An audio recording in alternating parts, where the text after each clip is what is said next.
بزدني علما. السلام علیکم ورحمۃ اللہ وبرکاتہ.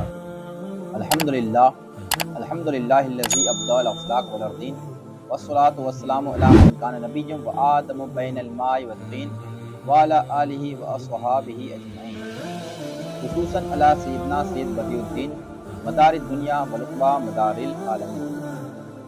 اب تجارتی مال اور سامان کی قیمت لگائی جائے گی.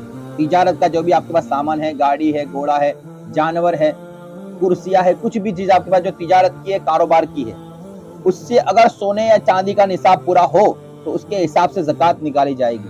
جو بھی آپ کے پاس کاروبار کا سامان ہے اس کا حساب لگایا جائے گا، اور اگر اس کی قیمت کے ذریعے آپ 7.5 تولہ سونا یا 52.5 تولہ چاندی خرید سکتے ہیں تو آپ صاحب نصاب ہے. اب آپ کو اس کے حساب سے زکوٰۃ ادا کرنی پڑے گی.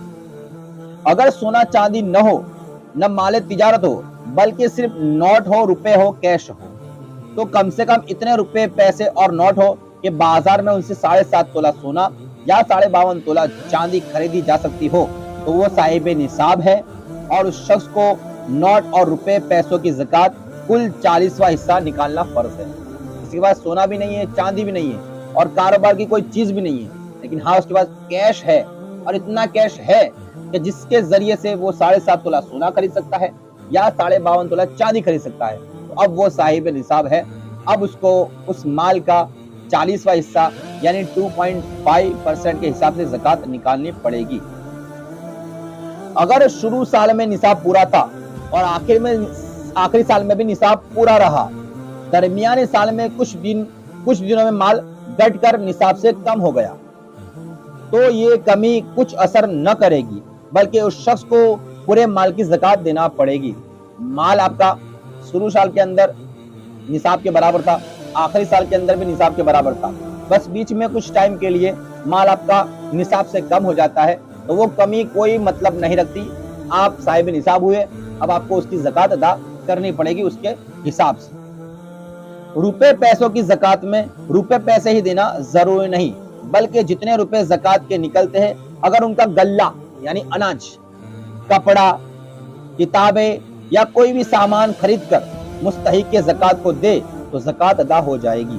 یہ ضروری نہیں کہ آپ پیسہ ہی دیں، آپ اناج دے سکتے ہیں، کپڑا دے سکتے ہیں، آپ اسکول کی کتابیں وغیرہ دے سکتے ہیں، دوائیاں لا کر کے دے سکتے ہیں. الغرض ہر جائز طریقے سے اس کی مدد کی جا سکتی ہے. زکوٰۃ کے پیسوں سے آپ کی زکوٰۃ ادا ہو جائے گی. کرایہ اٹھانے کے لیے دیگے، اب جو سامان تجارت کا ہے اس کا کچھ ذکر کیا گیا ہے کہ کرایہ اٹھانے کے لیے دیگے، موٹریں، بسیں، ٹرک، اسی طرح دیگے، دریا، گدے، کرسیاں، میزیں، پلنگ، مسہریہ یا کرایہ اٹھانے کے لیے مکانات اور دکانوں سے حاصل شدہ آمدنی اگر بقدر نصاب ہو اور اس پر سال گزر جائے تو پھر اس پر بھی زکوٰۃ واجب ہوگی. آپ کوئی کاروبار چلاتے ہیں، جیسے کہ ڈیکوریشن والے ہوتے ہیں، ان کے پاس کرسیاں، ڈیگ ہے، چٹائیاں، دریا، یہ سب سامان ہوتے ہیں. ان سامان کا اگر وہ کرایہ لیتے ہیں، اس کرایے کی جو آمدنی ہوتی ہے، اگر وہ آمدنی آپ کے پاس پڑی ہے اور اس پر سال گزر گیا، سیونگ ہے آپ کے پاس، آپ نے خرچ کر دیا تو نہیں، لیکن آپ کے پاس سیونگ پڑی ہے وہ آمدنی اور اس پر سال گزر گیا، تو اب اس پر آپ کو زکوٰۃ نکالنی پڑے گی. اگر سال نہیں گزرا ہے تو کوئی زکوٰۃ نہیں ہے، لیکن سال گزر گیا تو اس پر زکوٰۃ نکالنی پڑے گی. جو ابھی تجارت کا آپ کا سامان ہے اس سے جو بھی آپ کی آمدنی ہوتی ہے اس آمدنی کی آپ کو زکوٰۃ دینی ہے، ان چیزوں کی نہیں. تو یہ زکوٰۃ کے کچھ ضروری مسائل تھے جو آپ کی بارگاہ میں نے پیش کیا. اللہ رب العزت کی بارگاہ میں دعا ہے کہ اگر میرے کہنے میں اور آپ کی سننے میں کوئی غلطی ہوئی ہو تو معاف فرمائے، اور زکوٰۃ صحیح سے نکالنے کی توفیق عطا فرمائے، اور اس کے صحیح حقداروں تک پہنچانے کی توفیق عطا فرمائے، اور اللہ ہمیں ہر طریقے سے کامیابی عطا فرمائے، اور ہمیں ہر طرح کی کامیابی اور کامرانی سے سرفرازی عطا فرمائے. بہت بہت شکریہ. دعا میں یاد، وما علینا الا البلاغ. اسلام زندہ باد، نعرہ دمدار پائندہ باد.